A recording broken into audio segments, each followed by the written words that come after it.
मला बाबांना तातडीने दवाखान्यात न्यायचंय, मी गाडी शोधत होते भाड्याने. अगं मग ती तर खूप महत्वाची गोष्ट आहे, ते आधी कर. महाराष्ट्रासह 14 राज्यातील शेतकऱ्यांना केंद्र सरकारकडून पीएम किसानचा जर 23वा हप्ता पाहिजे असेल तर त्याच्यासाठी एक आट घातण्यात आलेली आहे आणि त्याबाबतची अपडेट समोर आलेली आहे. पीएम किसानचा जो काही 23वा हप्ता आता येऊ घातलेला आहे, तर त्या 23व्या हप्त्याची शेतकऱ्यांना प्रतीक्षा आहे आणि त्यापूर्वी हा हप्त्याचा जर लाभ घ्यायचा असेल तर त्याच्यासाठी या अटीची पूर्तता ही शेतकऱ्यांना करावीच लागणार. अन्यथा त्या शेतकऱ्याचं नाव या पीएम किसानच्या यादीतून वगळलं जाणार असल्याची माहिती सरकारने आपल्या पोर्टलवर प्रसिद्धी पत्रकाद्वारे प्रसिद्ध केलेली आहे. महाराष्ट्रासह एकूण 14 राज्यांसाठी ही अट लागू केलेली आहे. पंतप्रधान शेतकरी सन्मान निधी योजनेच्या 23व्या हप्त्याची शेतकऱ्यांमध्ये आता आशा लागलेली आहे आणि पीएम किसान या योजनेअंतर्गत दरवर्षी शेतकऱ्यांना 6,000 रुपये त्यांच्या खात्यामध्ये 2-2 हजार रुपयाच्या अशा 3 टप्प्यामध्ये जमा होतात. त्यातच राज्य सरकारकडून नमो शेतकरी या योजनेच्या माध्यमातून सुद्धा एवढेच पैसे जमा होतात. मात्र सरकार सातत्यानं या मदतीसाठी, मग ती मदत छोटी असो किंवा मोठी असो, मात्र ही तुटपुंजी मदत ही 500 रुपयाची मदतीसाठी किंवा लाडक्या बहिणीसारख्या 1500 रुपयाच्या मदतीसाठी केवायसी करा, ई केवायसी करा, हा कागद जोडा, तो कागद जोडा, बँकेची डीबीटी अपडेट करा, असे वारंवार सरकार फतवे काढत असते आणि मग याच्यामुळं शेतकऱ्यांचा फायदा कमी आणि नुकसानच जास्त होतं आणि याच्यामध्ये मग शेतकऱ्यांचा वेळ, श्रम आणि पैसा या तिन्ही गोष्टी वाया जातात.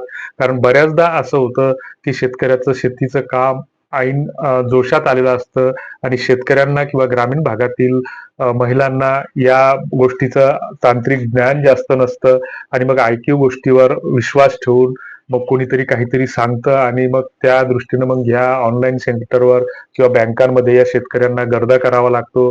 त्या ठिकाणी बऱ्याचदा सर्व्हरचा इश्यू असतो आणि मग याच्यासाठी जी काही सरकारनं 23व्या हप्त्यासाठी जी काही आट घातलेली आहे, तर जे काही पीएम किसान असो किंवा नमो शेतकरी असो, तर याचं जे काही वितरण होते आहे तर ते डीबीटी प्रणाली अंतर्गत होत असते आणि मग त्या प्रणाली अंतर्गतच हे पैसे खात्यात जमा होतात आणि यापूर्वी राज्यातील सर्वच शेतकऱ्यांना काही अटींची पूर्तता करावी लागणार आहे. त्याच्यामधली जी काही महत्वाची अट सांगितलेली आहे तर ती म्हणजे फार्मर आयडी हा तुम्हाला काढावाच लागणार आहे किंवा ज्यांचा यापूर्वी काढला असेल तर त्यांनी तो अपडेट करणे आवश्यक आहे. कारण बऱ्याचदा असं होतं की आपण बँकेत जाऊन केवायसी करतो किंवा आपलं आधार कार्ड त्या बँकेमध्ये अपडेट करतो आणि मग ते अपडेट केल्याच्या नंतर मग बऱ्याचदा आपण 3 महिने 4 महिने त्या खात्यामध्ये व्यवहार करत नाही किंवा व्यवहार करतो आणि अचानकच आपोआप ते डिलिंक होतं. या फार्मर आयडीचंही तसंच आहे. बऱ्याच शेतकऱ्यांच्या अशा तक्रारी आहेत की 2 महिन्यापूर्वी अपडेट केलेला फार्मर आयडी पुन्हा तो डिलिंक झालेला दिसतो कुठेतरी, याच्यामध्ये दाखवत नाही त्या यादीमध्ये फार्मर आयडीच्या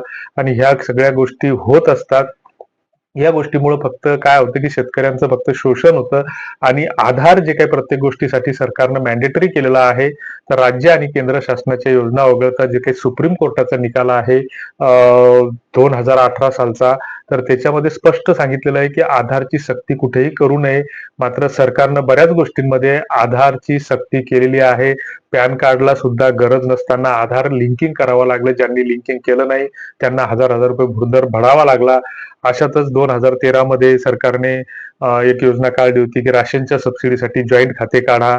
त्याच्यानंतर 2014 मध्ये जनधनचे खाते काढा, तुम्हाला असा फायदा भेटेल. मात्र प्रत्यक्षात शेतकऱ्यांना किंवा त्याच्या लाभार्थ्यांना असे काही फायदे मिळत असतीलच असं नाही. लाडक्या बहिणीच्या संदर्भात सुद्धा तसंच झालेलं आहे की पहिल्या टप्प्याचे पैसे जमा झालेले असताना विनाकारण ते पैसे थांबून ठेवण्यात आले. फॉर डॉरमॅट किंवा स्टॉप किंवा होल्ड मध्ये खाते घालून बँकामध्ये केवायसी करण्यासाठी रांगा लावाव्या लागल्या. नोटबंदीमध्ये सुद्धा नोटा बदलून घेण्यासाठी बँकामध्ये महिला आणि पुरुषांना रांगा लावाव्या लागल्या. म्हणजे ही कुठेतरी एक शोषणाची व्यवस्था आहे असं आम्हाला वाटतं. तुम्हाला काय वाटतं ते कॉमेंट बॉक्समध्ये तुम्ही नक्की लिहिलं पाहिजे. तुर्तास तुमचा फार्मर आयडी हा जर अपडेट नसेल, यापूर्वी काढला असेल 3 महिन्यापूर्वी, 4 महिन्यापूर्वी किंवा 15 दिवसापूर्वी, तर एखाद्या ऑनलाईन सेंटरवर जाऊन तो अपडेट आहे किंवा नाही याची पडताळणी करा. तुमचा मोबाईल नंबर टाकून किंवा आधार क्रमांक टाकून त्यावर ओटीपी येतो किंवा नाही आणि ओटीपी आल्याच्या नंतर त्या तुमच्या लॉग इन मध्ये सगळी माहिती व्यवस्थित भरलेली आहे किंवा नाही पहा. हे 2 मिनिटाचं काम आहे अगदी. आणि त्याच्यासाठी तुम्हाला मग त्या ऑनलाईन सेंटरवर जर गेलं तर 10-20 रुपये हे खर्च करावेच लागणार. आणि ज्यांचा फार्मर आयडी अपडेट नसेल तर तो अपडेट केला पाहिजे. ऑनलाईन सेंटरवर होत नसेल तर महा ऑनलाईन किंवा सेतू केंद्रावर जाऊन तिथं बोर्ड देऊन तुमचा ई-केवायसी प्रक्रिया तुम्हाला ती पूर्ण करावी लागणार आहे. तर तेव्हा जे काही सरकारच्या योजनांचे लाभ, मग कर्जमाफी असो किंवा पीएम किसानचा 23वा हप्ता असो, या सगळ्या गोष्टींसाठी तुम्हाला फार्मर आयडी हा तुमचा अपडेट ठेवणं अत्यावश्यक आहे.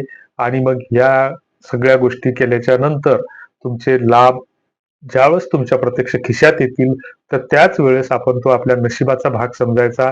कारण सरकारचे कुठलीही गोष्ट किंवा कुठलाही लाभ म्हणजे लबाडाचं अवतन जेवल्याशिवाय खरं नसतं, अशातला प्रकार झालेला आहे. तेव्हा तुम्हाला याबद्दल काय वाटतं ते कॉमेंट बॉक्समध्ये नक्की कळवा. तुर्तास धन्यवाद.